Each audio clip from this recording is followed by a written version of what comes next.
Hello all, welcome to LTX classes. ఇప్పుడు మన LTX classes వాళ్ళు యూపీఎస్సీ ఇన్ఫైనిటీ ఆన్లైన్ కోర్స్ మీద కొత్త బ్యాచెస్ అనేవి స్టార్ట్ చేస్తున్నారనమాట. సో ఇప్పుడు మీరేంటి అంటే యూపీఎస్సీ ఈ జర్నీ ఏదైతే ఉందో దాన్ని మీరు కేవలం నెలకి 3000 రూపీస్ పే చేస్తూ కూడా స్టార్ట్ చేయొచ్చు అనమాట. అది కూడా లైఫ్ టైం వ్యాలిడిటీ ఆపర్చునిటీ తోటి. ఓకే, సో ఇప్పుడు మీకు ఫీ వచ్చేసరికి కేవలం 60,000 రూపాయలు మాత్రమే. ఈ 60,000 రూపాయలు మీరేంటి అంటే నెలకు 3,000 రూపాయలు చొప్పున పే చేసుకుంటూ కూడా క్లియర్ చేయొచ్చు అనమాట. అయితే ఈ ఆఫర్ అనేది మీకు ఎంతో కాలం ఉండబోదు, కేవలం 15th ఫిబ్రవరి మాత్రమే. దీని రిలేటెడ్ మీకు ఏమైనా ఎంక్వైరీస్ కానీ ఉంటే యూ కెన్ కాల్ 7893899553. ఈ నెంబర్ కాల్ చేసి మీ డౌట్స్ అనేవి క్లియర్ చేసుకొని త్వరగా జాయిన్ అయ్యే ప్రయత్నం అనేది చేయండి. సో ఎవరైతే ఒకేసారి అమౌంట్ అనేది పే చేయలేరో, ఎవరైతే ఉద్యోగానికి వెళ్తూ ప్రిపేర్ అవ్వాలనుకుంటున్నారో అలాంటి వాళ్ళకి ఇది చాలా మంచి ఆపర్చునిటీ. మీరు ఎక్కడైతే ఉన్నారో ఆ ప్లేసెస్ నుండి మీ ప్రిపరేషన్ అనేది కంటిన్యూ చేయొచ్చు. ఫీజు అనేది కూడా ఎవ్రీ మంత్ 3000 రూపీస్ కట్టుకొని కూడా క్లియర్ చేసుకోవచ్చు. సో దట్ మీకు స్ట్రాంగ్ హోల్ కాంప్రహెన్సివ్ ప్రిపరేషన్ అనేది దొరుకుతుంది. అలానే ఇప్పుడు వైజాగ్కి నియర్ బై ఎవరైతే ఉన్నారో మీకు కూడా ఏంటి అంటే UPSC infinity offline Visakhapatnam course అంటే అక్కడ కూడాను కొన్ని ఆఫర్స్ అనేవి ప్రొవైడ్ చేస్తున్నారనమాట. కొత్త బ్యాచెస్ అనేవి స్టార్ట్ చేస్తున్నారు. సో ఎవరైతే ఇప్పుడు యూపీఎస్సీ జర్నీ స్టార్ట్ చేయాలనుకుంటున్నారో మీరు ఏంటి అంటే నెలకు 5,000 రూపాయలు పే చేస్తూ కూడా క్లియర్ చేయొచ్చు. అది కూడా మీకు లైఫ్ టైం వ్యాలిడిటీ ఆపర్చునిటీ అనేది వస్తుంది. వన్స్ మీరు ఫీజు ఫినిష్ చేసిన తర్వాత ఇంకా రాకూడదు అని కాదు, you can continue that journey అనమాట మన ఆఫ్లైన్ క్లాసెస్కి అనేవి వెళ్తూ. అండ్ ఫీజు వచ్చేసరికి కేవలం 60,000 రూపాయలు మాత్రమే. సో నెలకి 5,000 రూపీస్ పే చేస్తూ కూడా క్లియర్ చేయొచ్చు. ఈ ఆఫర్ కూడా మీకు కేవలం 15th ఫిబ్రవరి వరకు మాత్రమే. దీని రిలేటెడ్ మీకు ఏమైనా ఎంక్వైరీస్ కానీ అట్లా ఉంటే యూ కెన్ కాల్ 7893899553. ఈ నెంబర్ కాల్ చేసి మీ డౌట్స్ అనేవి క్లియర్ చేసుకొని త్వరగా జాయిన్ అయ్యే ప్రయత్నం అనేది చేయండి. అండ్ అలానే ఇక్కడ మన క్లాసెస్ ఎలా అవుతాయి ఏంటి అని తెలుసుకోవాలనుకుంటే మీరు ఆఫ్లైన్ బ్రాంచ్కి కూడా వెళ్ళొచ్చు. లేదా ఆన్లైన్లో మీరు ఒకవేళ డెమో క్లాసెస్ అవి ఏమైనా చూడాలి అనుకుంటే www.ltxclasses.com మీరు లాగిన్ అయ్యి మన యూపీఎస్సీ క్లాసెస్ అనేవి డెమో చూస్తే మీకు ప్రతి క్లాస్ కూడాను ఎలా అవుతుంది ఏంటి, మన స్కెడ్యూల్స్ ఎలా ఉంటాయి ఏంటని మీకే క్లియర్గా అర్థమవుతుంది అనమాట. ఆ తర్వాత జాయిన్ అయ్యే ప్రయత్నం అనేది చేయండి. ఓకేనా? So yes, welcome to LTX classes. And ఈరోజు 2nd ఫిబ్రవరి 2024. అండ్ ఈరోజు ద హిందూ అనాలిసిస్ అనేది కవర్ చేయబోతుంది Shanti madam. Okay, yes. So ఈరోజు నాకు తెలిసి ఆల్మోస్ట్ ఈ పాటికి అందరూ కూడా పేపర్ చూసే ఉంటారు, లేదా అట్లీస్ట్ నిన్న కూడా మీరు అంత ఈ న్యూస్ పేపర్స్లో చూసినా ఏవి చూసినా సరే కంటిన్యూస్ ఈ పదం అనేది హైలీ వినే ఉంటారు. That is what interim budget.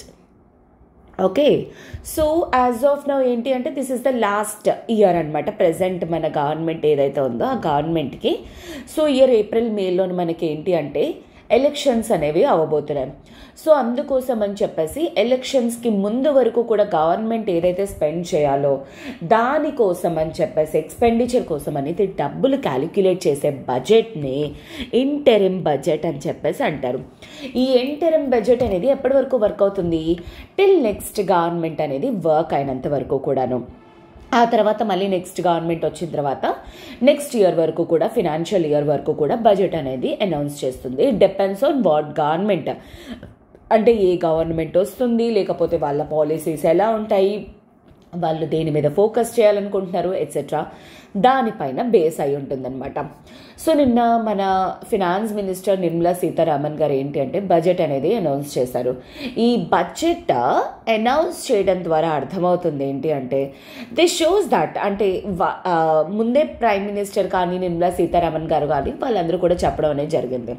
Present మేము ఏదైతే రిలీజ్ చేస్తున్నామో ఇంటరిమ్ బడ్జెట్ అనేది అది కేవలం ఎలక్షన్స్ వరకు, అండ్ తర్వాత ఎలక్షన్స్ అయిపోయిన తర్వాత మేము ఇంకా నెక్స్ట్ ఇయర్ రిలేటెడ్ బడ్జెట్ అనేది అనౌన్స్ చేస్తామని. So this showcases that what present government ఏ విధమైన పాలసీస్ అనేవి ఫాలో అవుతున్నారు, అండ్ ప్రజలకి వీళ్ళ మీద ఎంత నమ్మకం అనేది ఉండింది, అండ్ ఈ ఎలక్షన్స్లోని ఖచ్చితంగా ఎవరు విన్ అవుతారు, ఏ విధంగా రిజల్ట్స్ అనేవి ఉండబోతున్నాయి అనేది వీళ్ళకి ఆ నమ్మకం అనేది ఉండింది అనేది. That show cases that right. So next కూడా నేనే బడ్జెట్ ఇష్యూ చేస్తాను అనేది దిస్ షో కేసెస్ దట్ ప్రజల మీద వీళ్ళకున్న నమ్మకం అండ్ అలానే ఎలక్షన్ రిజల్ట్స్ అనేది ఎలా ఉండబోతున్నాయి అనేది. సో అదే పర్స్పెక్టివ్లోని యాక్చువల్లీ ఈరోజు మనకి అపియర్ అయిన పేపర్లోని ఎడిటోరియల్లోని సో దిస్ ఆర్టికల్ కేమ్ అనమాట. అదే interim budget 2024 in campaign mode. అంటే అర్థం ఏంటి, నెక్స్ట్ వచ్చే ఎలక్షన్స్కి యాక్చువల్లీ ఇది ఒక క్యాంపెయిన్ మోడ్ టైప్ అనమాట. సో దట్ అంటే బీజేపీ తాలూకా పాలసీస్ కానీ బీజేపీ తాలూకా థాట్స్ కానీ ఇవన్నీ కూడా ఎలా ఉన్నాయి, ప్రో వెల్ఫేర్ ఉన్నాయా లేకపోతే ప్రో క్యాపిటలిస్టిక్ ఉన్నాయా, ఏ విధంగా ఉన్నాయి అనేది మనకు తెలుస్తుంది అనమాట. సో అదంతా తెలుసుకునే ముందు ఫస్ట్ ఆఫ్ ఆల్ ఈ ఆర్టికల్లో ఆథర్ ఏ విధంగా రాశారు ఏంటి అనేది చూద్దాం, ఓకేనా. బట్ ఈ ఆర్టికల్ అనేది మీకు ఏ విధంగా ఉపయోగపడుతుంది, ఒకటి ఏంటి అంటే స్ట్రెయిట్ అవే GS2లోని పాలిటీ పర్స్పెక్టివ్లోని మనకి చాలా ఇంపార్టెంట్. గుర్తుపెట్టుకోండి, మనకి కాన్స్టిట్యూషన్లోని ఎక్కడా కూడా బడ్జెట్ అనే వర్డ్ మెన్షన్ చేసి ఉండదు. సో ఏ విధంగా బడ్జెట్ అనేది అనౌన్స్ చేస్తారు, ఏ విధంగా మనకి కాన్స్టిట్యూషన్ ఏ ప్రావిజన్స్ అనే ఫాలో చేస్తుంది ఎట్సెట్రా, ఆ పర్స్పెక్టివ్లో GS2 పర్స్పెక్టివ్లో మీకు ఇంపార్టెంట్ అనమాట పాలిటీలోని. అండ్ అలానే GS3కి వచ్చేసరికి మీకు ఎకానమీ పర్స్పెక్టివ్లో important. Nothing but budget is nothing but ఏంటి మొత్తం అంతా కూడా ఫినాన్షియల్ టర్మ్స్ కానీ ఫినాన్షియల్ థింగ్స్ కానీ ఎట్సెట్రా మనం దాన్ని ఏమనొచ్చు ఎకానమీ పర్స్పెక్టివ్లో అనొచ్చు. అయితే ఇక్కడ ఫస్ట్ ఆఫ్ ఆల్ మీరు ఒకవేళ అబ్జర్వ్ చేసినట్లయితే ఆథర్ అనే వాళ్ళు ఎకానమిస్ట్ అనమాట. అండ్ అలానే ఢిల్లీ బేస్డ్ ఒక కాలమిస్ట్ కూడా, అంటే ఇప్పటికీ ఆర్టికల్స్ అవి రాస్తున్నారు. అండ్ అలానే famous economist. This show cases that budget taluka analysis అనేది ఎంత ఇస్తారు అండ్ అది మనకి ఏ విధంగా ఉపయోగపడుతుంది అనేది మీకే అర్థమవుతుంది. సో దిస్ షోస్ దాట్ ఏంటి అంటే ఆథర్ ఏమంటున్నారంటే నిర్మలా సీతారామన్ గారు అనౌన్స్ చేసే ముందు 2024-2025 ఇంటరిమ్ బడ్జెట్ అనేది అనౌన్స్ చేసే ముందు అంటే యాక్చువల్లీ ప్రజలందరికీ కూడా ఎక్కడ ఉంటుంది ఫోకస్ అనేది, ఏ విధంగా ప్రజెంట్ చేయబోతున్నారు, ఎటువంటి ఇన్వెస్ట్మెంట్స్ అనేది చేయబోతున్నారు ఏంటి అనే ఫోకస్ అనేది ఉండిందనమాట, ఓకేనా. సో మోడీ గారు క్లియర్లీ హీ డిక్లేర్డ్ దట్ అంటే చెప్పారనమాట, when polls are this close the government presents and interim budget. So polls అనేవి చాలా దగ్గరగా ఉన్నాయి కాబట్టి అందుకే ఏంటి అంటే ఇంటరిమ్ బడ్జెట్ అనేది మేము ప్రొవైడ్ చేస్తున్నాము అని చెప్పేసి. And he also said with a confidence అనమాట, victory in the polls, we will bring a full budget when a new government is formed. As soon as కొత్త గవర్నమెంట్ అనేది ఫార్మ్ అవ్వగానే మేము కొత్త బడ్జెట్ అనేది అనౌన్స్ చేస్తాము అనేది కూడా మోడీ గారు చాలా క్లియర్గా మెన్షన్ చేయడం అనేది జరిగిందనమాట. దిస్ షోస్ దట్ అంటే కమింగ్ వచ్చే పోల్స్ తర్వాత గవర్నమెంట్ అనేది ఫామ్ చేసేది బీజేపీయే ఉండబోతుంది అని చెప్పేసి అనమాట. So mean while every year కూడా మనకి ఎలా జరుగుతుంది, యాక్చువల్లీ జనవరి ఎండింగ్ కల్లా ఎకనామిక్ సర్వే అనేది అంటే లాస్ట్ ఇయర్ అనాలిసిస్ అదంతా ప్రొవైడ్ చేస్తారు. తర్వాత ఫిబ్రవరి ఫస్ట్ వీక్స్లోనే ఏంటి అంటే బడ్జెట్ అనేది అనౌన్స్ చేస్తారనమాట. కానీ ఇయర్ పోల్స్ అనేవి ఉండడం వల్ల ఇంటరిమ్ ఎకనామిక్ సర్వే అదే the Indian economy A review అని చెప్పేసి ఇవ్వడం అనేది జరిగిందనమాట. అయితే మోడీ గారు దీన్ని ఎలా డిసైడ్ చేశారు, pre Modi government and post Modi government type అంటే ప్రీ ఇండిపెండెంట్ పోస్ట్ ఇండిపెండెంట్ టైప్లోనేమో ఉంచి మొత్తం అంతా కూడా పోస్ట్ మోడీ ఎరా అని చెప్పేసి పెట్టారనమాట. This showcases that total Modi గారు రూలింగ్ అనేది ఎప్పుడు స్టార్ట్ చేశారు, 2014 నుండి 2024 వరకు కూడాను. సో ఈ 10 yearsలోని కూడా ఏ విధంగా ఉండింది అని చెప్పేసి టోటల్ రివ్యూ అనేది ఇచ్చారనమాట. సో ఈ పాలసీస్ అనేవి మేము కొత్తగా తీసుకొచ్చాము, నాన్ బీజేపీ గవర్నమెంట్ టైంలో ఏ విధంగా ఉండేది, బీజేపీ గవర్నమెంట్ మోడీ గవర్నమెంట్ అనేది ఎస్టాబ్లిష్ అయిన తర్వాత కంట్రీ అనేది ఏ విధంగా గ్రో అయ్యింది, ఎటువంటి పాత్లోకి ఇండియన్ ఎకానమీ అనేది వెళ్తుంది, అండ్ అలానే ఇంటర్నేషనల్ లెవెల్లో ఇండియన్ తాలూకా రెప్యుటేషన్ అనేది ఏ విధంగా ఇంక్రీజ్ అయింది, ఇలాంటివన్నీ కూడా ఎకనామిక్ రివ్యూలోని ఈ టోటల్ డిగెట్ 2014 to 2024లోని వీళ్ళ గవర్నమెంట్ ఏం సాధించారు, ముందు గవర్నమెంట్స్కి డిఫరెన్స్ అనేది ఏంటి అని చెప్పేసి చాలా క్లియర్గా మెన్షన్ చేయడం అనేది జరిగిందనమాట. ఓకేనా. And high episodes of growth అనమాట, ట్రాన్స్ఫార్మేటివ్ గ్రోత్ అంటే అర్థం ఏంటి, ఏ విధంగా ట్రాన్స్ఫార్మ్ అయింది before Modi government and after Modi government అనే విషయాన్ని మెన్షన్ చేయడం అనేది జరిగిందనమాట. అండ్ అలానే in fact given this background it was to be expected that the budget speech would be a very vocal expression of this geology of the two governments of the last 10 years. Last 10 yearsలో ఈ two governments అంటే BJP గవర్నమెంటే 2 times government form చేసింది కదా. So అది ఏ విధంగా work out అయ్యింది ఏంటి అనే విషయాన్ని మెన్షన్ చేయడం అనేది జరిగిందనమాట. అండ్ దీంట్లో ఏంటి అంటే 2 parts కింద క్లాసిఫై చేశారనమాట. ఒకటి పార్ట్ ఏ అండ్ ఇంకొకటి వచ్చేసరికి పార్ట్ బి అన్నట్టు. పార్ట్ ఏలోని వచ్చేసరికి ఏమని మెన్షన్ చేశారు, it all talks about welfare policies. Okay, అంటే for example like insurance sector మీద ఎంత ఇస్తున్నాము, లేదా ఫార్మర్స్కి ఎంత అలొకేట్ చేస్తున్నాము, లేదంటే యూత్ కోసం ఎంత అమౌంట్ అనేది ఇస్తున్నాము, వెల్ఫేర్ పాలసీస్ ఏవైతే ఉన్నాయో వాటన్నిటి గురించి కూడా పార్ట్ ఏ అనేది డిస్కస్ చేయడం అనేది జరిగిందనమాట. Okay, and this is what actually it totally talks about welfare schemes related అనమాట. ఎక్కడ నుండి ఎక్కడి వరకు, from housing to the food sector వరకు కూడాను ఏ విధంగా పాలసీస్ అనేవి తీసుకొచ్చింది, ఇది ఏ విధంగా ఇంపాక్ట్ అనేవి క్రియేట్ చేసింది అండ్ అలాగా మెన్షన్ చేయడం అనేది జరిగిందనమాట. అండ్ అలానే ప్రీవియస్ గవర్నమెంట్స్ వాళ్ళు ఏ విధంగా అంటే ఈ వెల్ఫేర్ పాలసీస్ని ఏదో గిఫ్ట్ ఇచ్చినట్టుగా, స్వీట్ గిఫ్ట్స్ ఇచ్చినట్టుగా వాళ్ళు చేసేవారు. బట్ కరెంట్ గవర్నమెంట్ ఏదైతే ఉందో అటు వెల్ఫేర్ ప్రొవైడ్ చేస్తూ ఇటు కంట్రీ తాలూకా డెవలప్మెంట్ అనేది కూడా జరిగే విధంగా మేము క్రియేట్ చేయడం అనేది జరిగింది అని చెప్పేసి మెన్షన్ చేయడం అనేది జరిగింది. అండ్ అలానే పార్ట్ బికి వచ్చేసరికి ఇదేంటి mostly it is talking about physical performance of the state అనమాట. అంటే ఫిజికల్ పర్ఫార్మెన్స్ అంటే ఏంటి, బడ్జెట్ రిలేటెడ్ ఇన్వెస్ట్మెంట్స్ అనేవి ఎక్కడ జరుగుతున్నాయి, ఎక్స్పెండిచర్ అనేది ఎక్కడ జరుగుతుంది ఏంటి అనేది చెప్పేసి అని డిస్కస్ చేయడం అనేది జరిగిందనమాట. ఓకేనా. సో ఏ విధంగా వీళ్ళు ఏంటి అంటే లాస్ట్ ఇయర్స్లోని ఏ విధంగా వాళ్ళు ఏంటంటే ప్రాజెక్ట్స్ అనేవి చేశారు, లేదు అంటే ఇన్ఫ్యాక్ట్ అంటే కార్పొరేట్ ప్రాజెక్ట్స్ కానీ ఆర్ అదర్వైజ్ ఇన్వెస్ట్మెంట్స్ కానీ ఎట్సెట్రా ఇవంతా కూడా అంటే ఫర్ ఎగ్జాంపుల్ ఎసెట్స్లో కానీ ఎసెట్ క్రియేషన్లో కానీ ఈ ఎక్స్పెండిచర్ ఏదైతే ఎలా చేశారో వాటి వల్ల ఎంత చేంజ్ అనేది ఎకానమీలో క్రియేట్ అయ్యింది అనే దాని గురించి ఈ పార్ట్ బిలో మెన్షన్ చేయడం అనేది జరిగిందనమాట. అయితే ఇన్ఫ్యాక్ట్ వీళ్ళు డిస్కస్ చేసేదానికంట సిజిఏ తాలూకా డేటా అనేది ఇంకా ఎక్కువ వస్తుంది. సిజిఏ అంటే ఏంటి, controller general of accounts.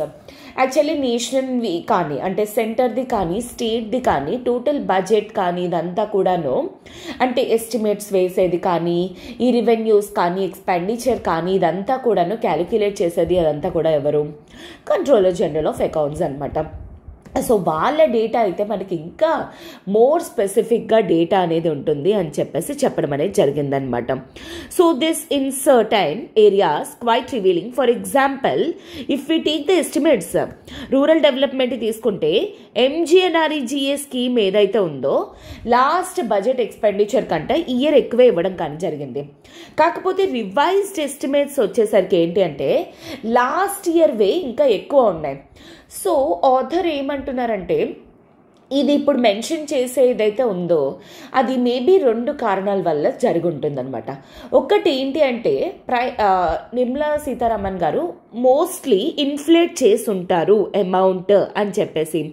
Madam inflate చేయడం అంటే ఏంటి అంటే వాంటెడ్లీ ఎక్కువ చేసి చెప్పడం లేదా అంటే హయ్యర్గా చూపించడం అని చెప్పేసి అనొచ్చు అనమాట.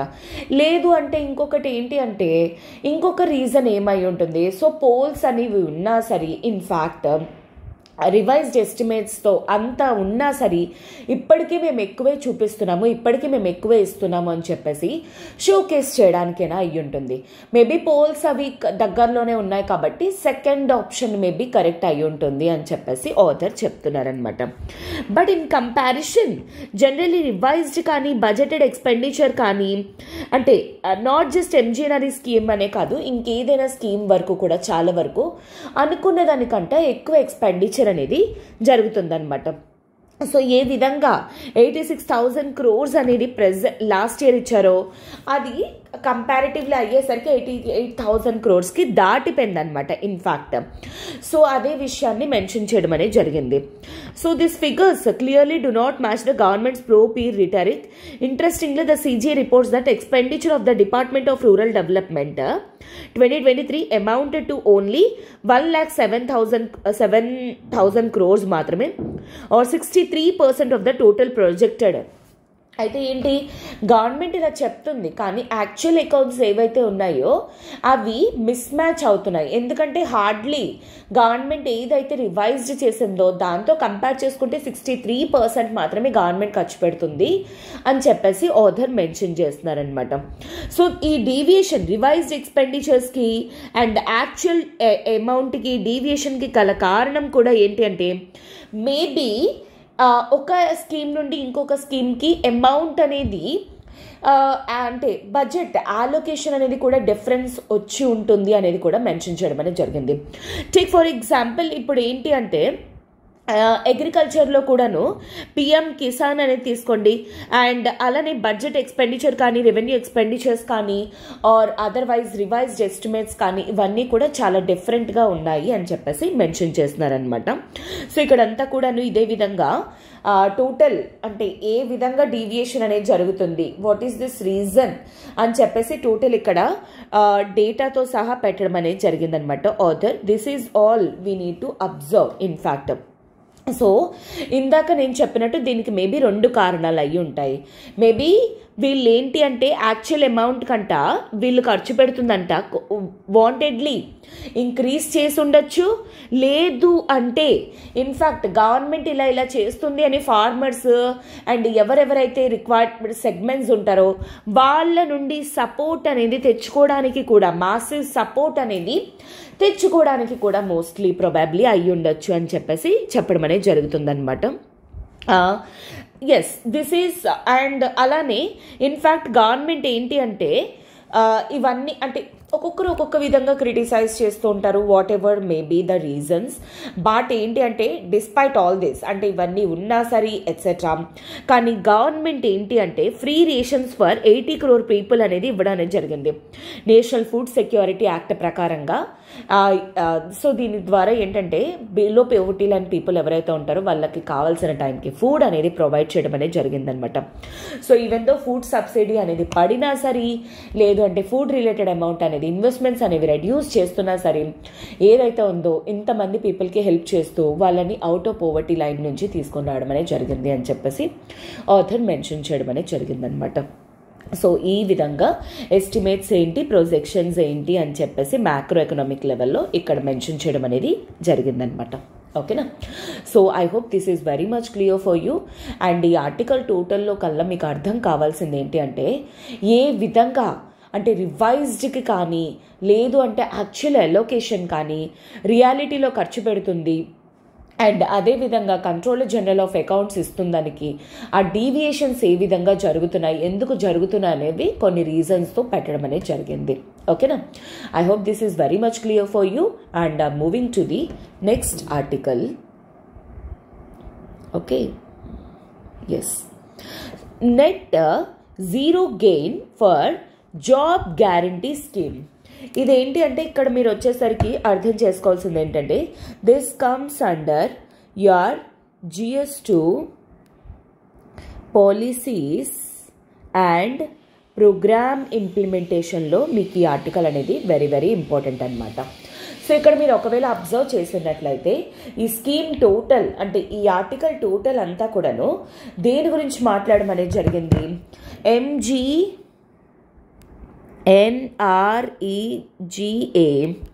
Mahatma Gandhi national rural employment guarantee act. Okay, guarantee act. So first of all దీని గురించి తెలుసుకోవడానికి ట్రై చేయండి. ఇదేంటి అంటే ఖచ్చితంగా ప్రతి ఒక్కరికి కూడాను ఎస్పెషల్లీ రూరల్ ఏరియాస్లోని వాళ్ళకి అంటే ఎవరైతే అడల్ట్స్ అనే వాళ్ళు ఉన్నారో వాళ్ళకి ఫర్ ష్యూర్ వర్క్ అనేది ఉండేలాగా, రైట్ టు వర్క్ అనేది ఉండేలాగా అనమాట ఈ యాక్ట్ అనేది పాస్ చేయడం అనేది జరిగింది. ఎవరు? పార్లమెంట్ అనేది పాస్ చేసింది. ఎప్పుడు? 2005లోని యాక్ట్ లాగా అనమాట. ఎవరు? Ministry of rural development. అయితే ఇక్కడ అడల్ట్స్ అంటే ఎవరైతే రూరల్ ఏరియాస్లోని 18 ఇయర్స్ ప్లస్ ఉంటారో వాళ్ళకు ఒకవేళ వర్క్ అనేది చేయడానికి లేకపోతే వాళ్ళకి మినిమం వేజెస్ అనేవి వచ్చే విధంగా పర్ ఇయర్ అంటే ఎవరికైనా జాబ్ అనేది లేకపోతే అట్లీస్ట్ 100 days గ్యారంటీ వర్క్ అనేది ప్రొవైడ్ చేసే విధంగా ఈ స్కీమ్ని డిజైన్ చేయటం అనేది జరిగిందనమాట. సో దాట్ ఎవరికి కూడాను ఎవ్రీ ఇయర్ కూడా అంటే వాళ్ళకి జాబ్ లేదు, లేకపోతే కనీసం ఇన్కమ్ అనేది లేదు ఎక్సెట్రా అని చెప్పేసి లేకుండా ఉండడానికి అనమాట. So this showcases that ఈ రైట్ టు వర్క్ ఏదైతే ఉందో అది లెజిస్లేటివ్ రైట్ కింద ప్రొవైడ్ చేయడం అనేది జరిగింది. ఎందుకంటే యాక్ట్ ద్వారా వస్తుంది కాబట్టి, లేదా స్టాట్యూటరీ రైట్ అని కూడా మనం అనొచ్చు. అంటే ఒక లెజిస్లేటివ్ యాక్ట్ నుండి యాక్ట్ వస్తుంది కాబట్టి. అంటే అర్థం ఏంటి? If at all for example like ఎవరికైనా సరే రూరల్ ఏరియాస్లోని జాబ్ అనేది లేదనుకోండి, అండ్ అలానే దీని నుండి రాలేదనుకోండి, చేసినా చేయకపోయినా ఈ 100 days వాళ్ళు చేసినట్టు క్యాలిక్యులేట్ చేసి అమౌంట్ అనేది ప్రొవైడ్ చేస్తారు. సో దాట్ ఏంటి అంటే యూత్ వాళ్ళకి కానీ, లేకపోతే చదువుకోలేని వాళ్ళు ఎవరైతే ఉన్నారో, జాబ్ లేకుండా ఖాళీగా ఎవరైతే ఉంటున్నారో అలాంటి వాళ్ళకి అట్లీస్ట్ వర్క్ అనేది ప్రొవైడ్ చేసే విధంగా. అండ్ ఇంకొక హైలైట్ ఏంటి అంటే this is a demand driven అనమాట. అంటే అర్థం ఏంటి? ఎంతమందికి డిమాండ్ అనేది ఉంటే అంత వర్క్ అనేది క్రియేట్ చేస్తారనమాట. అందుకే దీన్ని డిమాండ్ డ్రివెన్ అని చెప్పేసి అంటారనమాట.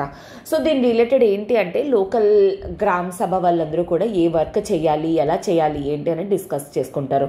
దాని ప్రకారంగా MGNREGA వర్క్స్ అనేవి చేస్తారనమాట. సో దానికి అమౌంట్ అనేది ఎవరు ప్రొవైడ్ చేస్తారు? సెంట్రల్ గవర్నమెంట్ అనేది ప్రొవైడ్ చేస్తుంది. On the basis upon states performance బట్టే అనమాట. ఏ విధంగా స్టేట్స్ అనేవి దీన్ని ఇంప్లిమెంట్ చేస్తున్నారు ఏంటి అనే దాన్ని బట్టి అమౌంట్ అనేది అలొకేట్ చేస్తారు. ఓకేనా? So I hope this is very much clear. And దీని రిలేటెడ్ ఇప్పుడు ఆర్టికల్ అనేది రావడం జరిగింది. యాక్చువల్లీ ఇయర్ ఇంటరిమ్ బడ్జెట్ నిన్న ఏదైతే ఇచ్చారో ఎంత అలొకేషన్ అనేది ఇచ్చారు? 86,000 crores అనేది ఈ రూరల్ ఎంప్లాయ్మెంట్ స్కీమ్కి ఇవ్వడం జరిగింది. సో ఆల్మోస్ట్ కంపేర్ చేస్తే లాస్ట్ ఇయర్ కంటే 43.33% అనేది ఎక్కువ. కానీ లాస్ట్ ఇయర్ యాక్చువల్ స్పెండింగ్ కంటే చూసుకుంటే ఇది కంపారిటివ్లీ కాదు, చాలా తక్కువ. ఎందుకంటే అంటే ఇంప్లిమెంట్ చేసింది ఇయర్ కల్లా కూడాను 88,309 crores స్పెండ్ చేయడం జరిగింది. ఇయర్ ఎంత ఇచ్చారు? కేవలం 86,000 కోట్లు. అంటే ఇంకా ఎంత? 3,309 కోట్లు ఇంకాను యాక్చువల్లీ చెప్పాలంటే తక్కువ. అంటే యాక్చువల్లీ లాస్ట్ ఇయర్ బడ్జెట్ కంటే ఎక్కువ ఇచ్చారు, కానీ కంపారిటివ్లీ ఇంప్లిమెంట్ చేసేసరికి ప్రోగ్రామ్ అనేది చాలా వరకు కూడా రెడ్యూస్ అయిపోయింది. అంటే దిస్ షో కేసెస్ దాట్ ఈ స్కీమ్కి ఎంతైతే అలొకేట్ చేశారో అది నెట్ జీరో గెయిన్, దీంట్లో ఏ మాత్రం కూడా పెరగలేదు. ఇన్ఫ్యాక్ట్ నెగటివ్, తక్కువ ఇవ్వడం అనేది జరిగింది అని చెప్పేసి ఈ ఆర్టికల్ అనేది డిస్కస్ చేస్తున్నారనమాట. సో అందుకోసమనే నేను ఈ స్కీమ్ అనేది కవర్ చేయడం జరిగింది. ఎందుకంటే మనకి ఇది GS2లో ఇంపార్టెంట్ కాబట్టి మీకు ఈ విధంగా కవర్ చేయడం అనేది జరిగిందనమాట. అయితే ఇంకా ఏంటంటే ఇన్ఫ్యాక్ట్ MGNREGA ఏదైతే ఉందో ఇయర్ లాస్ట్ 2 years నుండి సెంటర్ అనేది వెస్ట్ బెంగాల్కి కనీసం అమౌంట్ కూడా ఇవ్వట్లేదు. అమౌంట్ ఇవ్వకుండానే ఇంత అమౌంట్ ఎక్కువకి వెళ్ళిపోయింది, 88,000 కోట్లకి వెళ్ళిపోయింది. ఇంకా వెస్ట్ బెంగాల్కి ఎంత అయితే ఇవ్వాలో ఆల్మోస్ట్ 7,000 కోట్లు ఆ స్టేట్కి ఇవ్వాలి. అది కూడా క్యాలిక్యులేట్ చేసుకుంటే ఇంకెంతకి వెళ్ళిపోతుంది. అంటే ఇయర్ ఇంకా ఎక్కువ అలొకేట్ చేయాలి కదా, ఎందుకంటే స్కీమ్ తాలూకా డిమాండ్ అనేది ఇంక్రీజ్ అవుతుంది కాబట్టి అని చెప్పేసి చెప్పడం అనేది జరిగిందనమాట. అందుకే ఈ అకాడమిస్ట్ కానీ యాక్టివిస్ట్ కానీ వీళ్ళందరూ కూడా అలొకేషన్ అనేది కంపారిటివ్లీ చాలా వరకు కూడా తక్కువ అయ్యే వచ్చింది. So this shows that ineffective implementation of the programme అని చెప్పేసి చెప్పడం అనేది జరిగిందనమాట. అయితే దిస్ షార్ట్ ఫాల్ ఏదైతే ఉందో సీరియస్ కన్సర్న్ని రైజ్ చేస్తుందనమాట. ఎందుకు అంటే ఇఫ్ అట్ ఆల్ అమౌంట్ రాలేదనుకోండి, ప్రజలకు అమౌంట్ అనేది పడలేదనుకోండి, అంటే ఏంటి, వాళ్ళకి ఏదైతే రైట్ టు వర్క్ ఇచ్చారో ఆ right to work statutory right ఏదైతే ఎంజినరీస్ ద్వారా వచ్చిందో అది యాక్చువల్లీ వయోలేట్ అయినట్లు అవుతుంది అని చెప్పేసి చెప్పడం అనేది జరిగిందనమాట. ఎందుకంటే ప్రతి ఒక్కరికి కూడా మినిమం ఫుడ్, బేసిక్ రిక్వైర్మెంట్స్ అవన్నీ కూడా వెరీ మచ్ నెసెసరీ. సో అలాంటివి ఇవి వయోలేట్ చేస్తున్నాయి ఇలాగా అలొకేషన్స్ వల్ల అంటే మాత్రం that is a serious concern అని చెప్పేసి చెప్తున్నారు. అది ఆలోచించాల్సిన విషయం అని చెప్పేసి అనమాట. ఓకేనా? So this is all about this article. Moving to the next article. Okay, next article అనేది చూసే ముందు ఒక చిన్న అనౌన్స్మెంట్. ఇప్పుడు మన ఎల్టీఎక్స్ క్లాసెస్ వాళ్ళు ద బిగ్ 4 సబ్జెక్ట్స్ అనేవి లాంచ్ చేయడం అనేది జరిగింది. అదే హిస్టరీ, ఎకానమీ, పాలిటీ, జోగ్రఫీ అనమాట. యూపీఎస్సీ రిలేటెడ్ ఇవి చాలా హ్యూజ్ పార్ట్స్ అనమాట. అందుకోసం అని చెప్పేసి బిగ్ 4 సబ్జెక్ట్స్ అనేవి లాంచ్ చేశారు. ఇది ఒక్క సబ్జెక్ట్ మీరు చూస్ చేసుకున్నారనుకోండి కేవలం 4999కి వస్తుంది. అంటే ఫర్ ఎగ్జాంపుల్ మీకు ఓన్లీ ఎకానమీ కావాలి లేదా ఓన్లీ జోగ్రఫీ కావాలనుకుంటే, అదేవిధంగా 2 సబ్జెక్ట్స్ అంటే 7999 అండ్ 3 సబ్జెక్ట్స్ 9999 అండ్ అలానే బిగ్ 4 కాంబో వచ్చేసరికి 11999కే ప్రొవైడ్ చేయడం అనేది జరుగుతుంది. అది కూడా ఏంటంటే మీరు 1 సబ్జెక్ట్ తీసుకోండి లేదంటే 4 సబ్జెక్ట్స్ తీసుకోండి, it is life time validity అనమాట. అంటే అర్థం ఏంటి, మీరు యూపీఎస్సీ క్లియర్ చేసేంత వరకు కూడా ఎల్టీఎక్స్ క్లాసెస్ తాలూకా సపోర్ట్ అనేది మీకు ఈ సబ్జెక్ట్స్ రిలేటెడ్ ఉంటుందన్నమాట. దీని రిలేటెడ్ మీకు ఇంకేమైనా డౌట్స్ ఆర్ ఎంక్వైరీస్ కానీ ఉంటే యూ కెన్ కాల్ 7893899553. ఈ నెంబర్ కాల్ చేసి మీ డౌట్స్ అనేది క్లియర్ చేసుకొని త్వరగా జాయిన్ అయ్యే ప్రయత్నం అనేది చేయండి. ఓకేనా? సో ఎస్, నెక్స్ట్ ఆర్టికల్ వచ్చేసరికి government raises Lakhpati Didi scheme target. So ఇది మీకు ఎక్కడ ఇంపార్టెంట్, జిఎస్ 1 పరంగా విమెన్ ఎంపవర్మెంట్ టాపిక్లో మీకు చాలా చాలా ఇంపార్టెంట్. అండ్ అలానే జిఎస్ 3 పరంగా ఎకనామిక్ డెవలప్మెంట్ పర్స్పెక్టివ్లో కూడా ఈ ఆర్టికల్ అనేది చాలా ఇంపార్టెంట్. అయితే ఫస్ట్ ఆఫ్ ఆల్ ఇది తెలుసుకునే ముందు ఒక చిన్న ముక్క తెలుసుకోవడానికి ట్రై చేయండి. అప్పుడు మీకు ఈ స్కీమ్ ఏంటి, గవర్నమెంట్ ఏం చేయాలనుకుంటుంది అనేది సింపుల్గా అర్థమైపోతుంది. సెల్ఫ్ హెల్ప్ గ్రూప్స్, దీన్నే ఆల్సో కాల్డ్ యాజ్ ఎస్హెచ్జీస్ అని కూడా అనొచ్చు. ఓకే, సో ఇప్పుడు ఫర్ ఎగ్జాంపుల్ లైక్ మనకి ఆంధ్రాలోని డ్వాక్రా సంఘాలు అంటారు కదా, దట్ ఈజ్ డ్వాక్రా is an example of self help group అనుకోవచ్చు. సింపుల్గా చెప్తాను. ఇప్పుడు ఫర్ ఎగ్జాంపుల్ ఒక పల్లెటూరులోని తీసుకుందాం. ఇక్కడ ఏంటి అంటే ABCD అని 4 విమెన్ అనే వాళ్ళు ఉన్నారు. ఏంటి, తిన దగ్గర ఒక 100 రూపాయలు అనేది ఉంది, తిన దగ్గర ఒక 50 రూపాయలు అనేది ఉంది, తిన దగ్గర 200 రూపాయలు ఉంది, తిన దగ్గర ఒక 250 ఉంది. అయితే వీళ్ళందరికీ కూడా వీళ్ళ దగ్గర ఉన్న అమౌంట్ని ఏ విధంగా యూజ్ చేసుకోవాలి ఏంటి అనేది వాళ్ళకి కనీసం ఐడియా అనేది కూడా లేదు. ఫర్ ఎగ్జాంపుల్ లైక్ వాళ్ళు ఏదైనా ఇన్కమ్ అనేది ఎర్న్ చేయాలి అనుకుంటే సమ్ బిజినెస్ అనేది ఏదైనా స్టార్ట్ చేయాలి. టేక్ ఫర్ ఎగ్జాంపుల్ అంటే పాలు అమ్ముకునే బిజినెస్ అనుకోండి, దానికి అట్లీస్ట్ ఆవు కొనుక్కోవడానికైనా డబ్బులు అనేవి ఉండాలి. ఇప్పుడు వాళ్ళకి ఆవు కొనుక్కోవడానికి అట్లీస్ట్ 1000 రూపాయలు అనేది కావాలి. కానీ వీళ్ళ దగ్గర ఎవరి దగ్గర 1000 రూపాయలు ఉందా? లేదు. సో అందుకోసమే ఏం చేస్తారు, ఇప్పుడు వీళ్ళందరూ 250 500 ప్లస్ 600 అండ్ అలాగే ఇంకొంతమంది అలా మిగతా 400 వేసుకొని వీళ్ళు ఏంటి అంటే ఈ 1000 రూపీస్ పెట్టి ఆవు అనేది కొనుక్కుంటారు. ఈ ఆవుతోటి వచ్చిన పాలు ఏవైతే ఉన్నాయో వాటిని నమ్ముకొని చేయడం ద్వారా వీళ్ళు ఏంటి అంటే కలిపికట్టుగా అమౌంట్ అనేది షేర్ చేసుకుంటారు. ఇండివిజువల్గా ఉన్నారనుకోండి ఇప్పుడు వాళ్ళు ఏమీ చేయలేరు. అదే అందరూ కలిపి ఒక గ్రూప్ లాగా ఫార్మ్ అయ్యారనుకోండి, ఒక ఆవు కొనుక్కోగలిగారు, వాళ్ళకు ఒక జీవనోపాధి అనేది కలిగిందనమాట. సో దాన్ని ఇలాగా అందరూ కలిపికట్టుగా వచ్చి ఫార్మ్ అయిన గ్రూప్ని సెల్ఫ్ హెల్ప్ గ్రూప్స్ అని చెప్పేసి అంటారు.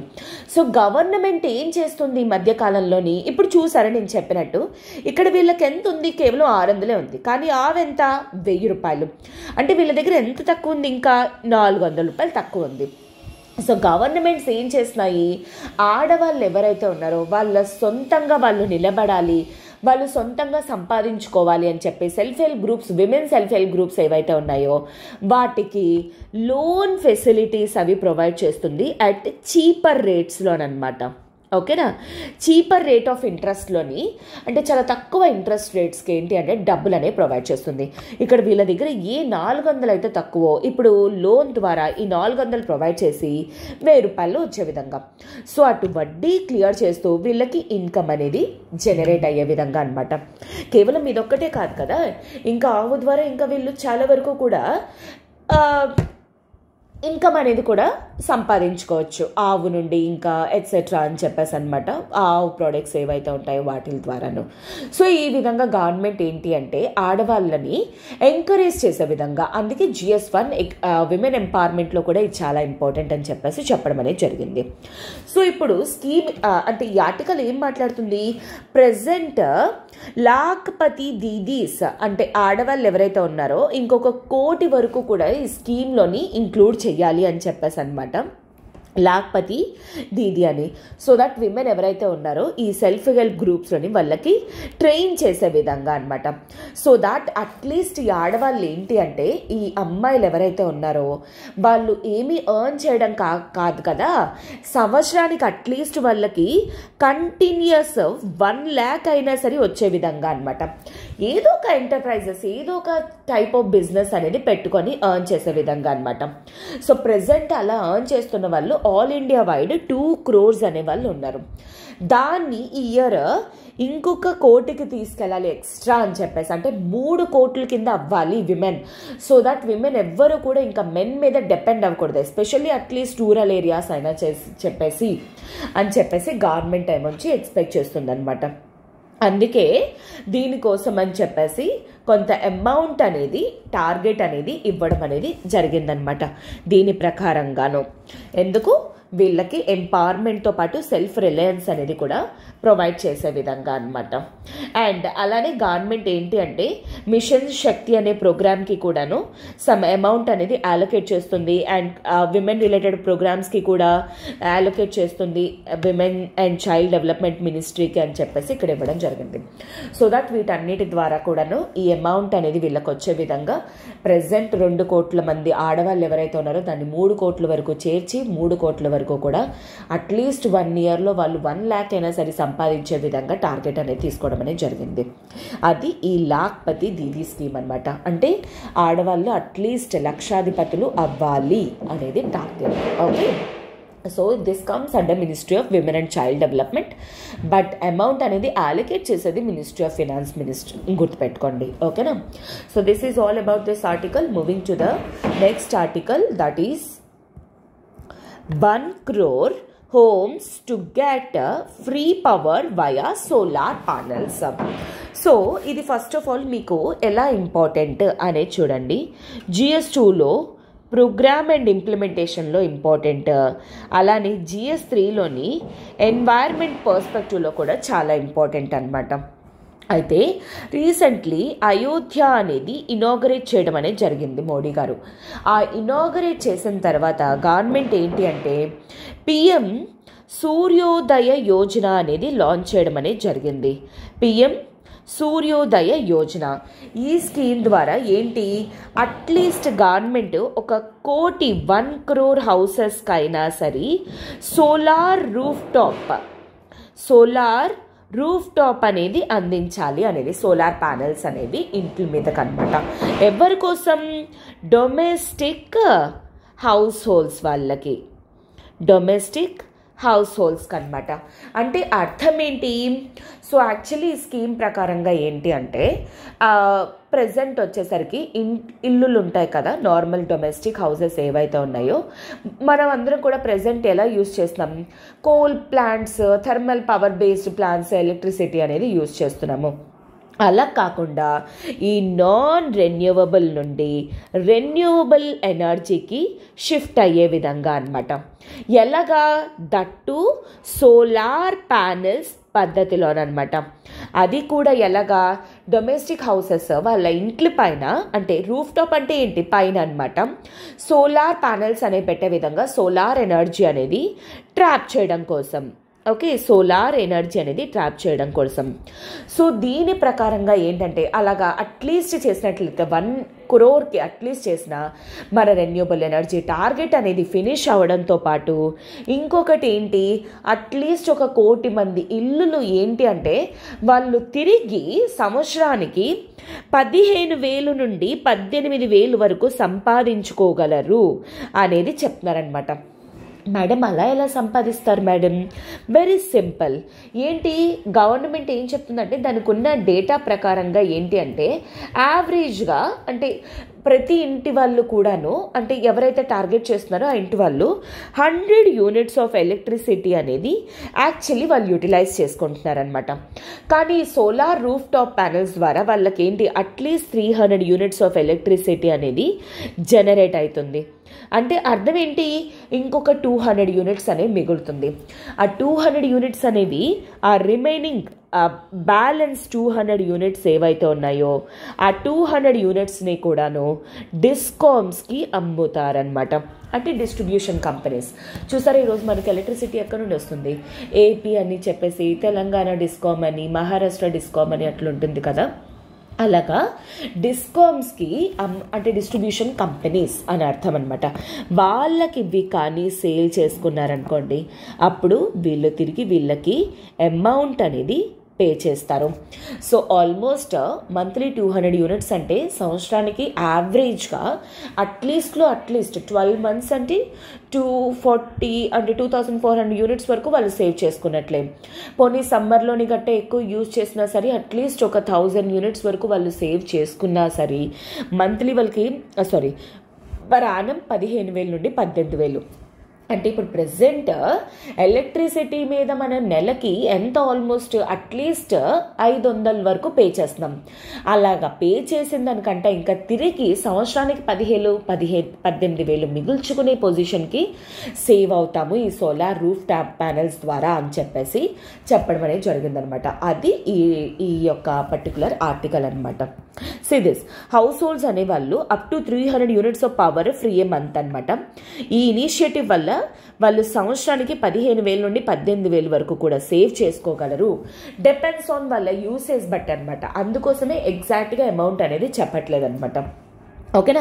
త్రూ రూఫ్ టాప్ సోలారైజేషన్ ద్వారా ఈ 1 కోటి హౌసెస్ ఏవైతే ఉన్నాయో వాళ్ళు 300 యూనిట్స్ వరకు కూడా ఫ్రీ ఎలక్ట్రిసిటీ అనేది పొందుతారు ఎవ్రీ మంత్. అయితే దాని విధంగా 15,000 నుండి 18,000 ఎవ్రీ ఇయర్ కూడా వాళ్ళకి ఫ్రీ ఎలక్ట్రిసిటీ అనేది వస్తుంది డిస్ట్రిబ్యూషన్ కంపెనీస్కి అమ్ముకునే విధంగా.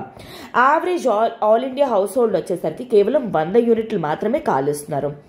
అయితే దీని ద్వారా ఏంటి, మిగతా యూనిట్స్ ఏవైతే ఉన్నాయో అవి ఆఫ్సెట్ చేసుకోవచ్చు అనమాట. అంటే అమ్మేసుకోవచ్చు అనమాట. అది అమ్మేసుకోవడం ద్వారా వీళ్ళ అమౌంట్ అనేది సంపాదించే విధంగా అనమాట. అయితే దీంట్లోని గవర్నమెంట్ సబ్సిడైజ్ ఇస్తుందా లేకపోతే పూర్తిగా ఫ్రీగా ఇస్తుందా లేకపోతే ఏ విధంగా అనేది ఇంకా యాజ్ ఆఫ్ నౌ మనకి డీటెయిల్స్ అనేవి పెట్టలేదన్నమాట.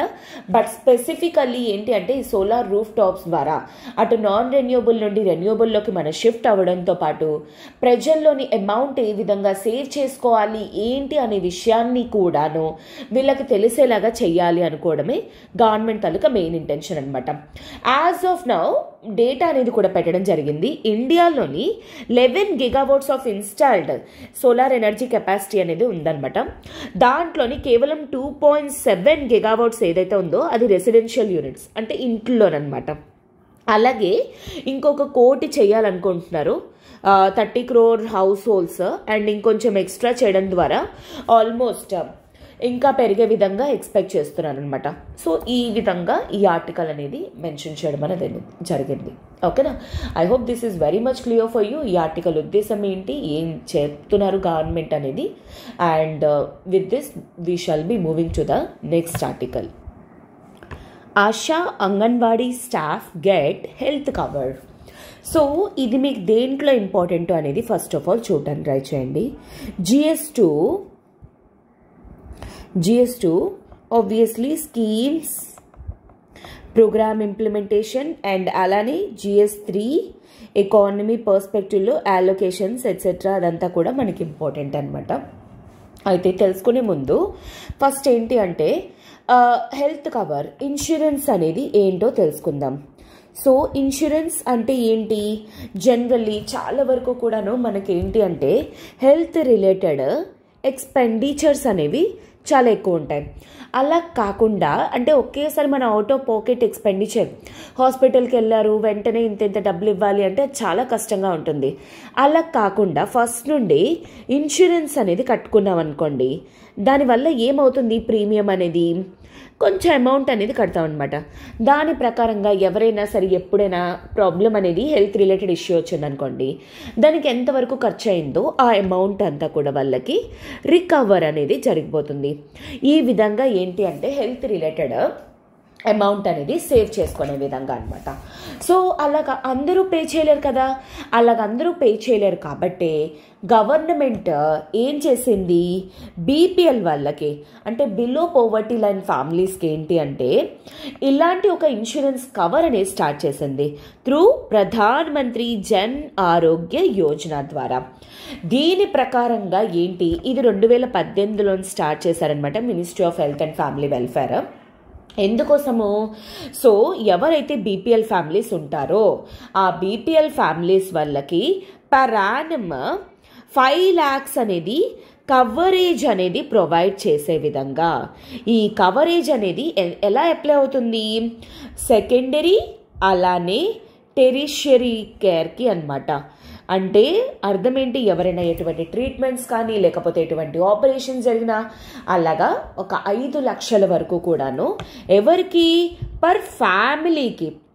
ఓకే, సో ఈ ఫ్యామిలీలోని ఏజ్తో సంబంధం ఉండదు, నెంబర్ ఆఫ్ పర్సన్స్తో కూడా సంబంధం ఉండదు. అంటే అర్థం ఏంటి, కేవలం ఫ్యామిలీలో ముగ్గురే ఉండాలి, ఇద్దరే ఉండాలి అలాగనేం కాదు. అండ్ ఏజ్ కూడా 60 ఏళ్ళ దాటి మాత్రమే లేకపోతే 10 ఏళ్ళ లోపల మాత్రమే, అలాగే ఏ క్యాలిక్యులేషన్స్ కండిషన్స్ లేకుండా irrespective of their age, irrespective of the family members బట్టి అంటే నెంబర్ ఆఫ్ మెంబర్స్ బట్టి ఒక ఫ్యామిలీకి సంవత్సరానికి 5 లక్షల ఇన్సూరెన్స్ కవర్ అనేది ప్రొవైడ్ చేస్తున్నారనమాట. అది so 3 days pre hospitalisation cover అవుతుంది, అలానే 15 days పోస్ట్ హాస్పిటలైజేషన్ కవర్ అవుతుంది అనమాట. మోస్ట్లీ గవర్నమెంట్ హాస్పిటల్స్ అంటే అన్ని గవర్నమెంట్ హాస్పిటల్స్లోనే ఇది ఇంప్లిమెంట్ అవుతుంది. మోస్ట్ ఆఫ్ ద లైక్ ప్రైవేట్గా హాస్పిటల్స్లో కూడా ఈ స్కీమ్ అనేది ప్రధాన్ మంత్రి జన్ ఆరోగ్య యోజన కార్డ్ ఏదైతే ఉందో అది అప్లై అవుతూ ఉంటుందన్నమాట.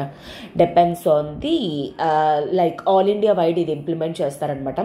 కేవలం ఆంధ్రప్రదేశ్లో ఉన్న వాళ్ళు ఆంధ్రప్రదేశ్లోనే ట్రీట్మెంట్ తీసుకోవాలి, తెలంగాణలో ఉన్న వాళ్ళు తెలంగాణలో కాదు, ఆల్ ఇండియా వైడ్ ఈ స్కీమ్ అనేది ఇంప్లిమెంట్ అవుతుంది అనమాట. This is the one of the most beautiful schemes. And అలానే దీని ప్రకారంగా చాలా వరకు కూడా అంటే డబ్బులు లేకపోవడం అనే కారణంగా ఎవరైతే చాలామంది చనిపోతున్నారో అది అరికట్టడం కోసం గవర్నమెంట్ స్టార్ట్ చేసిన ఒక ఇన్సూరెన్స్ కవరేజ్ స్కీమే ఈ ప్రధానమంత్రి జన్ ఆరోగ్య యోజన అనమాట.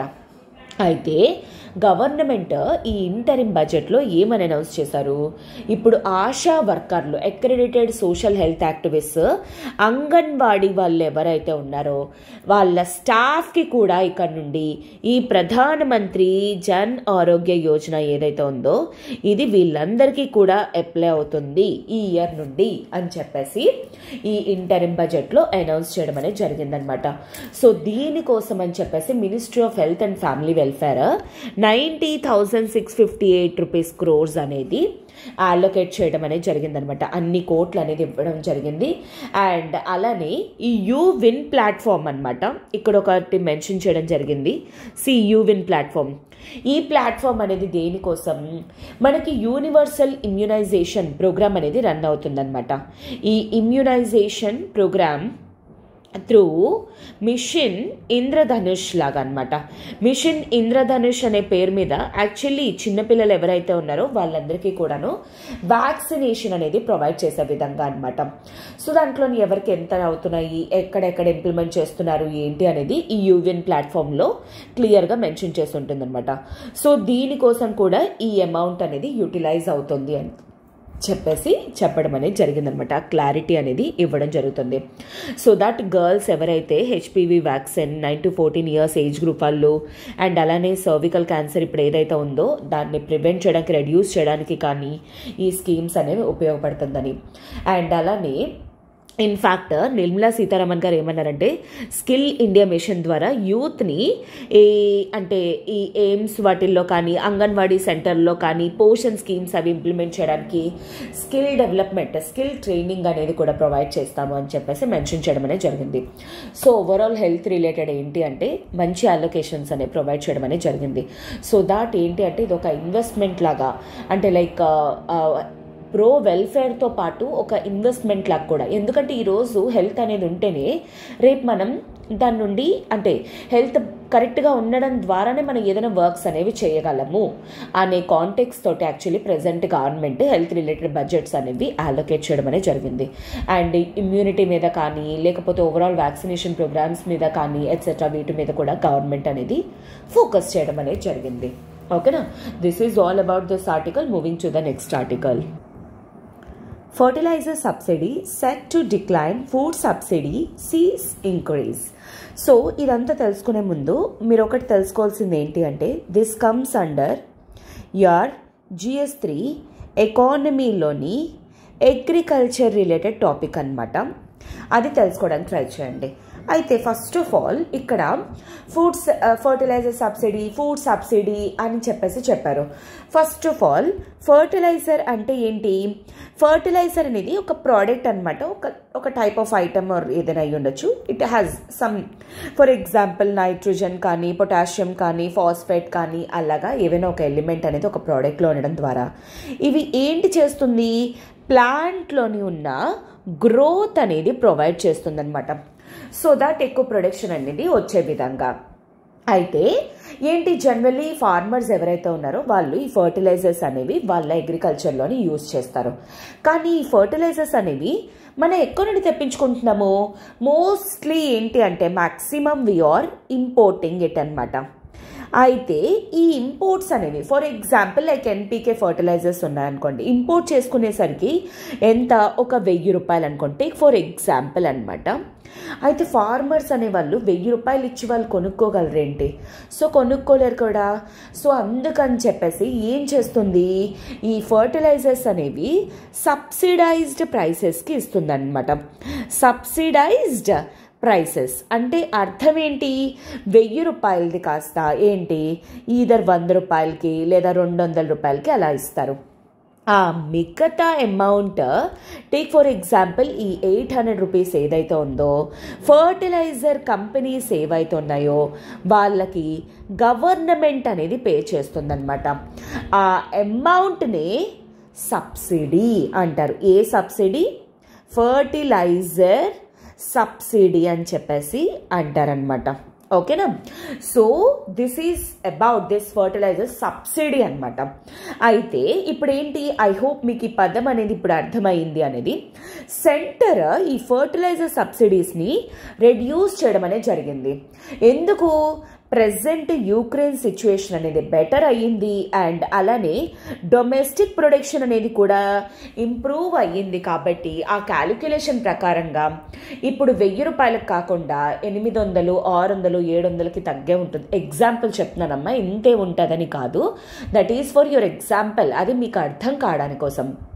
సో అది రెడ్యూస్ అయ్యి ఉంటుంది అనే హోప్ తోటి, ఫోకస్ తోటి ఏంటి అంటే గవర్నమెంట్ కూడా ఫర్టిలైజర్ సబ్సిడీ అనేది రెడ్యూస్ చేయడం అనేది జరిగింది. అయితే ఎంత ఇవ్వడం జరిగింది అలొకేషన్స్ అనేది ఫర్టిలైజర్ డిపార్ట్మెంట్కి? 1,64,000 కోట్లు అనమాట ఇయర్ ఇవ్వడం అనేది జరిగిందనమాట. లాస్ట్ ఇయర్తో కంపేర్ చేస్తే 1,75,000 ఇచ్చారనమాట లాస్ట్ బడ్జెట్లోని. బట్ ఎనీవేస్ ఈ విధంగా ఇయర్ రెడ్యూస్ చేయడం అనేది జరిగింది.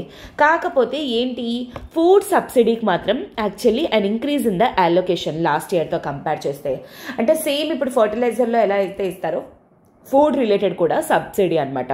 ఈ ప్రధాన్ మంత్రి గరీబ్ కళ్యాణ్ అన్న యోజన ద్వారా అండ్ అలానే షుగర్ సబ్సిడీ వాళ్ళకి కూడాను పబ్లిక్ డిస్ట్రిబ్యూషన్ సిస్టమ్ ద్వారా అమౌంట్ అనేది ఇంక్రీజ్ చేయడం అనేది జరిగిందనమాట. అదే విషయాన్ని ఇక్కడ మెన్షన్ చేయడం అనేది జరిగింది. సో ఈ పర్స్పెక్టివ్లోని అలొకేషన్స్ అనేవి మనం పక్కన పెడితే మీకు ఫర్టిలైజర్ సబ్సిడీ అంటే ఏంటి, ఫుడ్ సబ్సిడీ అంటే ఏంటి, ఏ మినిస్ట్రీస్కి ఇస్తారు అనేది మీరు తెలుసుకోవడం అనేది ఇంపార్టెంట్. ఓకేనా? I hope this is very much clear for you. Next article చూసే ముందు ఒక చిన్న అనౌన్స్మెంట్ అనమాట. ఇప్పుడు మన LTX క్లాసెస్ వాళ్ళు ఆఫర్ ఆఫ్ ద డే కింద UPSC CSAT మీద ఫ్లాట్ 70% ఆఫ్ అనేది ప్రొవైడ్ చేస్తున్నారనమాట. So usually 10,000 rupees worth course అనేది మీకు 2,999కే రాబోతుందనమాట. అది కూడా క్లాసెస్ అనేవి ఎవరు కవర్ చేయబోతున్నారు, మీకు సురేష్ సార్ డైరెక్ట్లీ మీకు కవర్ చేస్తారనమాట. కోర్స్ వచ్చేసరికి మీకు లైఫ్ టైం వ్యాలిడిటీతో రాబోతుంది. బట్ ఈ ఆఫర్ మాత్రం మీకు ఈరోజు మిడ్-నైట్ వరకు మాత్రమే ఉండబోతుంది. ఎందుకంటే ఇది ఆఫర్ ఆఫ్ ద డే కింద. ఇప్పుడు ఎవరైతే CSAT అనేది పక్కాగా ప్రిపేర్ అవ్వాలి, ఎగ్జామ్కి వెళ్ళే లోపల అనుకుంటున్నారో, this is the best opportunity మీరు ఈరోజు జాయిన్ అవ్వడానికి. సో ఈ రోజే జాయిన్ అయ్యే ప్రయత్నం అనేది చేయండి. దీని రిలేటెడ్ మీకు ఇంకేమైనా ఇన్ఫర్మేషన్ కావాలనుకుంటే యూ కెన్ కాల్ 7893899553. ఈ నెంబర్ కాల్ చేసి మీ డౌట్స్ అనేవి క్లియర్ చేసుకొని త్వరగా జాయిన్ అయ్యే ప్రయత్నం అనేది చేయండి. ఓకేనా? So moving to the next article, that is India increasing allocation for Maldives 400 crores revised to 770 crores అనమాట. సో యాక్చువల్లీ ఇది మనకి ఏ విధంగా ఇంపార్టెంట్, GS2 పరంగా ఇంటర్నేషనల్ రిలేషన్స్లోని మనకి హైలీ ఇంపార్టెంట్ అనమాట. అయితే ఎవ్రీ ఇయర్ కూడాను బడ్జెట్ అలొకేట్ చేస్తున్నప్పుడు ఏ గవర్నమెంట్కి అంటే ఫర్ ఎగ్జాంపుల్ ఇండియా చుట్టుపక్కల ఉన్న nations, for example Nepal and Bhutan, అలా డిఫరెంట్ కంట్రీస్కి మనం అలొకేషన్స్ అనేవి చేస్తూ ఉంటాం అనమాట. ఎందుకు? అక్కడ ఇన్వెస్ట్మెంట్స్ అనేవి చేయడానికి, సో దట్ మనకి రెవెన్యూస్ అనేవి వచ్చే విధంగా. అలా ఎవ్రీ ఇయర్ అలొకేషన్స్ అనేవి చేస్తామన్నమాట. అయితే ఈ ఇయర్ కూడాను అదేవిధంగా ఈ ఇంటరిమ్ బడ్జెట్లో కూడా గవర్నమెంట్ ఎంత అలొకేట్ చేస్తుంది ఏంటి అనే విషయాన్ని మెన్షన్ చేయడం అనేది జరిగింది. ఆ పార్ట్లోనే మనకి ఏంటి అంటే ఇది అపేర్ అవ్వడం అనేది జరిగిందనమాట. అయితే ఏంటి, సో ఈ ఇయర్ ఎస్పెషల్లీ మాల్దీవ్స్ నేషన్కి, మాల్దీవ్స్ అనేది ఇండియన్ ఓషన్ రీజియన్లో ఉన్న ఒక ఐలాండ్ నేషన్ అనమాట ఈ మాల్దీవ్స్ అనేది. అయితే రీసెంట్లీ మాల్దీవ్స్ తాలూకా హెడ్ వాళ్ళు ఏమంటున్నారు, మాల్దీవ్స్ గవర్నమెంట్ వాళ్ళు ఇండియా తాలూకా ట్రూప్స్, మిలిటరీ ట్రూప్స్ కానీ ఎట్సెట్రా ఏవైతే ఉన్నాయో మా కంట్రీ తోటి చాలా ప్రాబ్లం ఉండింది అని చెప్పేసి ఇండియన్ మిలిటరీ ట్రూప్స్ని బ్యాక్ చేసేసుకోండి అని చెప్పేసి చెప్పడం అనేది జరిగింది. ఆ పర్స్పెక్టివ్లో ఏంటి అంటే ఇండియా మాల్దీవ్స్ తాలూకా రిలేషన్షిప్స్ అనేది స్ట్రెస్లోకి వెళ్ళడం జరిగింది. బట్ స్టిల్ లాస్ట్ ఇయర్ కంట ఈ ఇయర్ మన గవర్నమెంట్ ఏంటి అంటే ఇన్ఫ్యాక్ట్ అలాంటి ఒక క్రిటిసిజం అనేది ఇండియా మీద వచ్చినా సరే, ఇండియా మీద వాళ్ళ డౌట్ అనేది చూపించినా సరే, గవర్నమెంట్ అనేది 400 crores అంటే లాస్ట్ ఇయర్ 400 crores ఇచ్చారు. బట్ ఈ ఇయర్ ఇంకా ఎక్కువ అమౌంట్ అనేది ఇవ్వడం జరిగింది. This showcases that India ఏంటి అంటే మాల్దీవ్స్ లాంటి నేషన్స్ మీద ఎంత ఇంట్రెస్ట్ చూపిస్తుంది అని. అండ్ అలానే మోడీ గవర్నమెంట్ ఏంటి అంటే వాళ్ళ తాలూకా క్రిటిసిజంని ఇంకా ఎక్కువ స్పెండింగ్స్ తోటి, ఇంకా ఎక్కువ ఇన్వెస్ట్మెంట్స్ తోటి యాక్చువల్లీ కౌంటర్ చేయాలి అనే థాట్ అనేది చూపిస్తున్నారనమాట. అదే విషయాన్ని మనకి ఇక్కడ ఆథర్ చెప్పాలి అని చెప్పేసి అనుకుంటున్నారనమాట. ఇండియా తాలూకా నైబర్హుడ్ చాలా వరకు కూడా ఎక్స్టర్నల్ అఫైర్స్ ద్వారా ఇంటరిమ్ బడ్జెట్లో చాలా క్రూషియల్ రోల్ అనేది ప్లే చేయడం అనేది జరిగింది. దాంట్లో భూటాన్కి వచ్చేసరికి ఏంటి అంటే 2,398 కోట్లు అండ్ నేపాల్కి 650 కోట్లు, అంటే వేరియస్ ప్రాజెక్ట్స్లో అనమాట, రోడ్ ప్రాజెక్ట్స్ కానీ హైడ్రో థర్మల్ పవర్ ప్రాజెక్ట్స్ కానీ చెప్పేసి ఎట్సెట్రా అనమాట. అండ్ మాల్దీవ్స్ ఏదైతే ఉందో రీసెంట్లీ వాళ్ళు యాంటీ ఇండియా సెంటిమెంట్స్ అనేవి, ఇండియాకి అగెయిన్స్ట్గా సెంటిమెంట్స్ అనేవి చూపించినా సరే గవర్నమెంట్ ఏంటి అంటే లాస్ట్ ఇయర్ 400 కోట్లు ఇచ్చిన పరిస్థితుల్లో ఈ ఇయర్ 770 కోట్లు ఇవ్వడం అనేది జరిగిందనమాట. అండ్ అలానే ఇన్ఫ్యాక్ట్ బంగ్లాదేశ్కి 130 crores అండ్ అలానే ఆఫ్ఘనిస్తాన్కి 220 crores. అండ్ ఎందుకంటే ప్రజెంట్ ఆఫ్ఘనిస్తాన్లో తాలిబాన్ గవర్నమెంట్ అనేది ఉంది. సో తాలిబాన్ గవర్నమెంట్కి యాజ్ ఆఫ్ నౌ మనం ఇస్తాము ఇవ్వము మనం ప్రజెంట్ ఇంకా సపోర్ట్ అనేది మాత్రం వ్యక్తం చేయలేదు.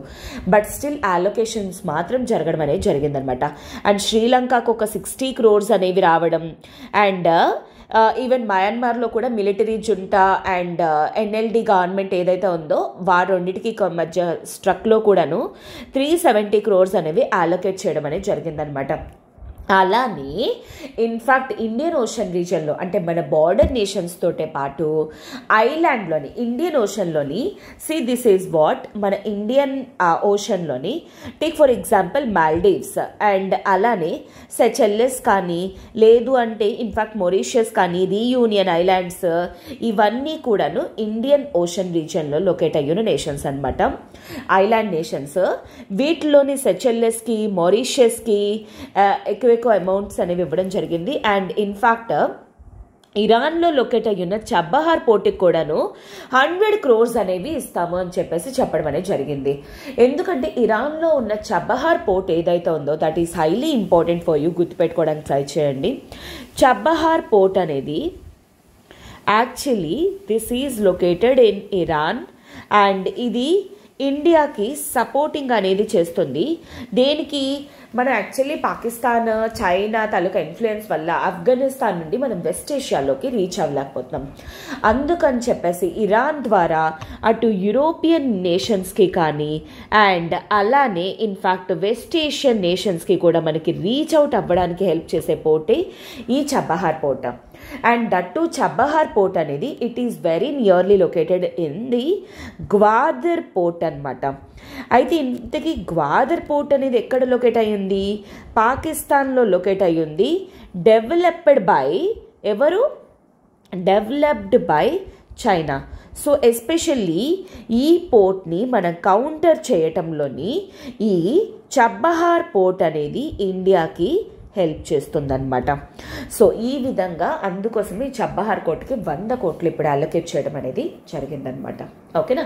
సో ఈ విధంగా ఇన్ఫ్యాక్ట్ మనకి ఈ బడ్జెట్ అలొకేషన్లోని నాట్ జస్ట్ ఎకానమీ పర్స్పెక్టివే కాకుండా ఇంటర్నేషనల్ రిలేషన్స్ పర్స్పెక్టివ్ కూడాను మనకి చాలా క్రూషియల్ రోల్ ఉంటుంది, గుర్తుపెట్టుకోవడానికి ట్రై చేయండి. And moving to the next article that is India concerned over allegations of UNRWA staff's Hamas attack lines. So first of all ఇది తెలుసుకునే ముందు ఏంటి అంటే GS2లోని ఇది ఇంటర్నేషనల్ గ్రూపింగ్స్లోని మీకు చాలా ఇంపార్టెంట్ అనమాట. ఇంటర్నేషనల్ గ్రూపింగ్స్ పర్స్పెక్టివ్లో హైలీ క్రూషియల్ రోల్ అనేది ప్లే చేస్తుంది అనమాట.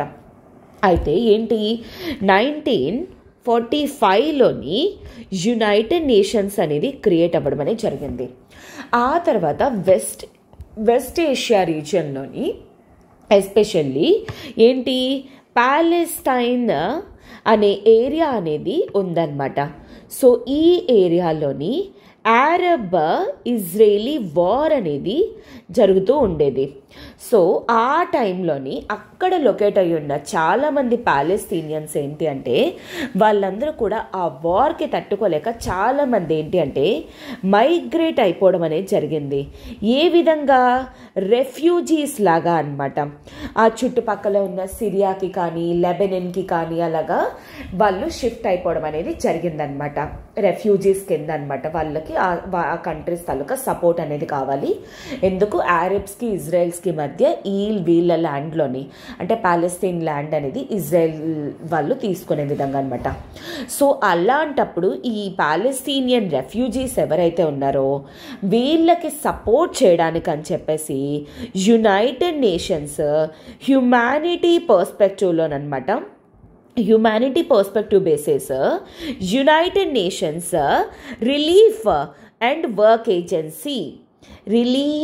అండ్ వర్క్ ఏజెన్సీ అనేది క్రియేట్ చేయడం అనేది జరిగింది.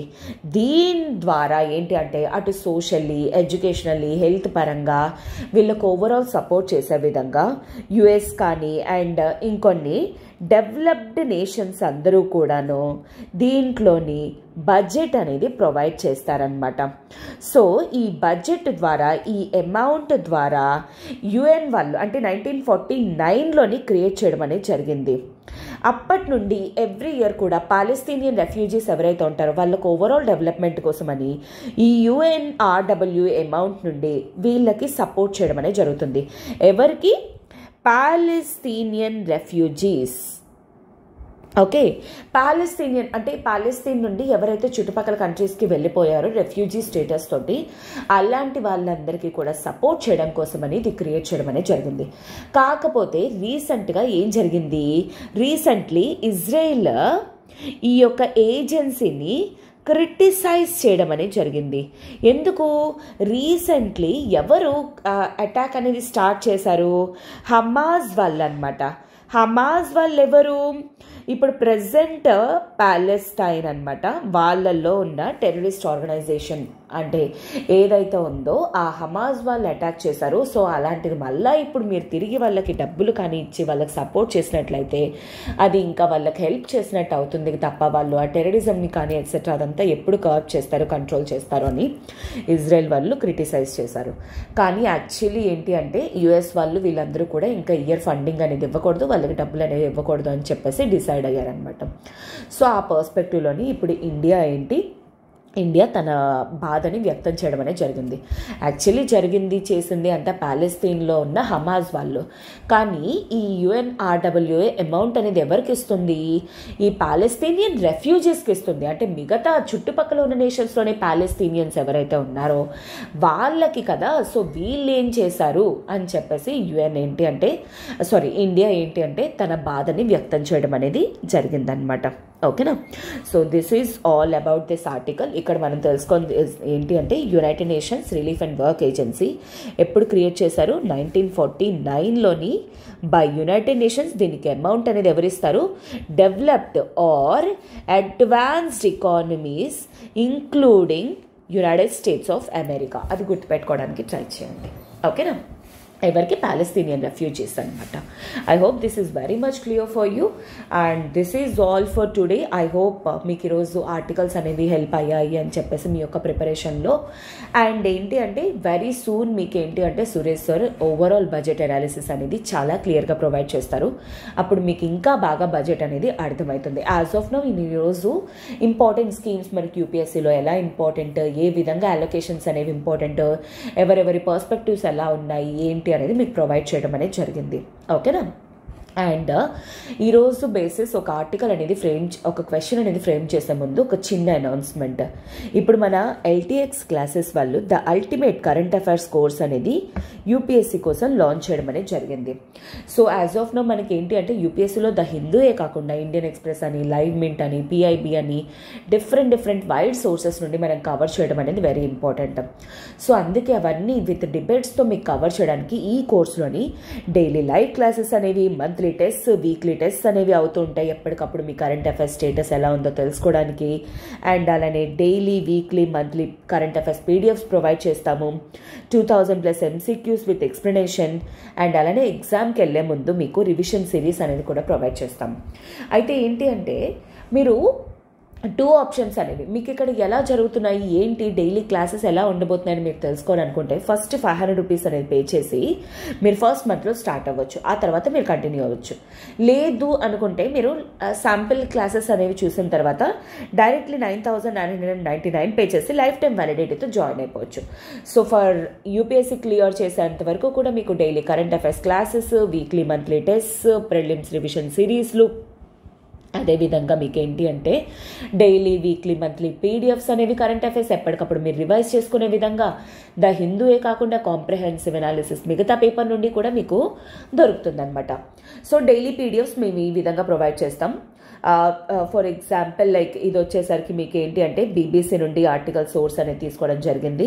అలానే పిఐబి నుండి అండ్ అలానే మనకి డౌన్ టు ఎర్త్ నుండి చెప్పాను కదా, అండ్ ఇండియా టుడే నుండి, రిపబ్లిక్ వరల్డ్, బిజినెస్ స్టాండర్డ్స్, అలాగా డైలీ క్వశ్చన్స్ అనేవి కూడా పెడతాం. ఈ విధంగా డైలీ కరెంట్ అఫైర్స్ మీద క్వశ్చన్స్ ఫ్రేమ్ చేయడంతో పాటు మంత్లీ, వీక్లీ కూడా జరుగుతాయి. అలా ఓవరాల్ మీరు ఎగ్జామ్కి వెళ్ళే లోపల 365 డేస్లోని మోర్ దాన్ 2000+ క్వశ్చన్స్ అనేవి మీరే కవర్ చేస్తారు.